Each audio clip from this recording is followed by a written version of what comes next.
আসসালামু আলাইকুম। আমি ষষ্ঠ শ্রেণীর একজন শিক্ষার্থী। আমার নাম লাবিবা আক্তার। আমি ধাতব এবং অধাতব পদার্থের তাপ পরিবাহিতা কেমন তা আপনাদেরকে পরীক্ষা করে দেখাচ্ছি। এই পরীক্ষাটি করার জন্য আমার যা যা প্রয়োজন তা হলো মোমবাতি, ঘড়ি, দিয়াশলাই, পানি গরম করার পাত্র, মেলামাইনের চামচ, ধাতব চামচ, কাঠের চামচ, পানি এবং পানি গরম করার স্ট্যান্ড।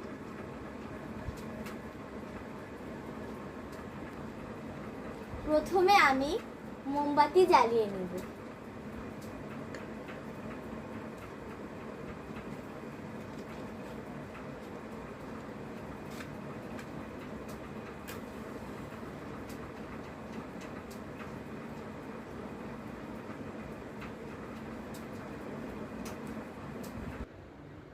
এখন আমি প্রত্যেক চামচের হাতলে সামান্য পরিমাণ নরম মোম লাগিয়ে নিই এবং 1 টাকার কয়েনগুলো চামচের হাতলে বসিয়ে দিই।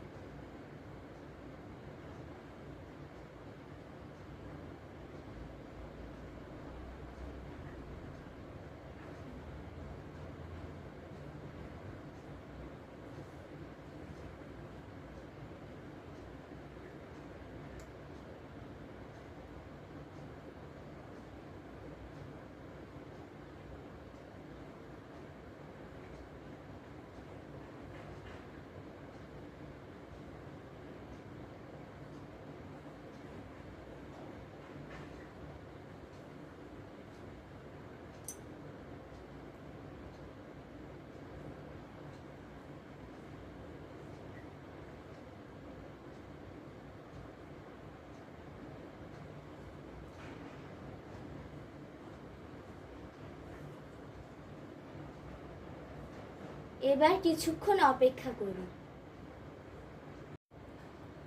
কিছুক্ষণ অপেক্ষা করার পর দেখলাম কয়েনগুলো চামচের সাথে লেগে আছে।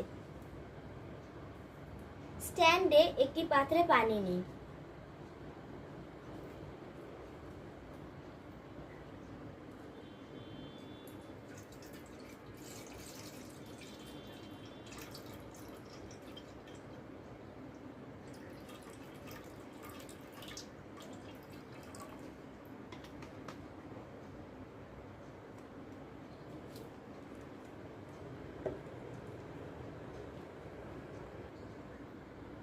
এবার চামচগুলো এমনভাবে পাত্রে ডুবাই যেন কয়েনগুলো পাত্রের উপরের অংশের বাইরে থাকে।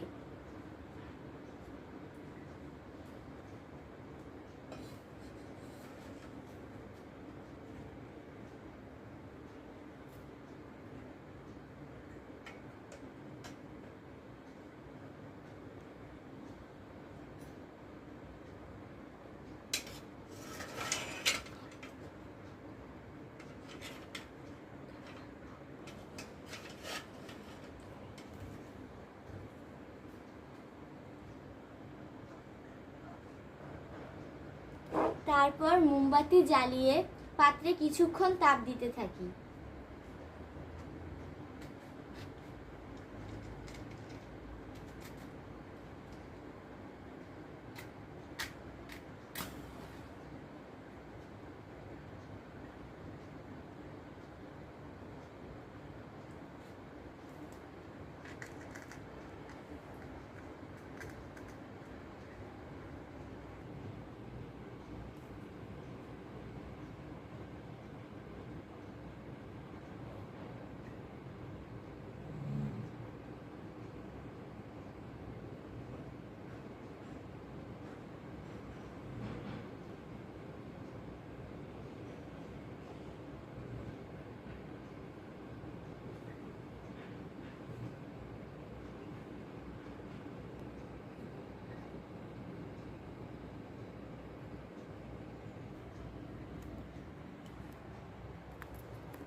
এবার পাশে একটি ঘড়ি চালু রেখে দিই।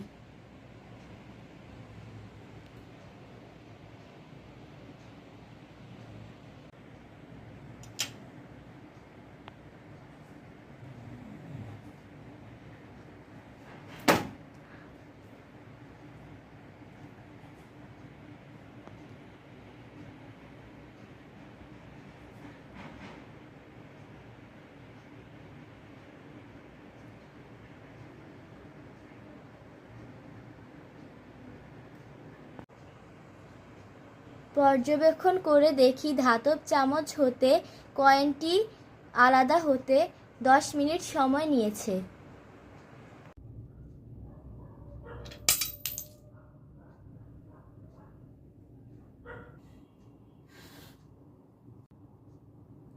পর্যবেক্ষণ করে দেখলাম 50 মিনিট পর কাঠের চামচের কয়েনটি পড়েছে এবং মেলামাইন চামচের কয়েনটি এখনো পর্যন্ত পড়েনি।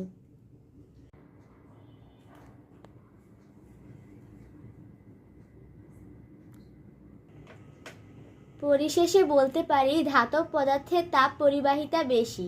এ কারণে ধাতব চামচটি দ্রুত গরম হয় এবং চামচে থাকা মোমের প্রলেপটি দ্রুত গলে যায়, যার ফলে কয়েনটি আলাদা হয়ে পড়ে যায়।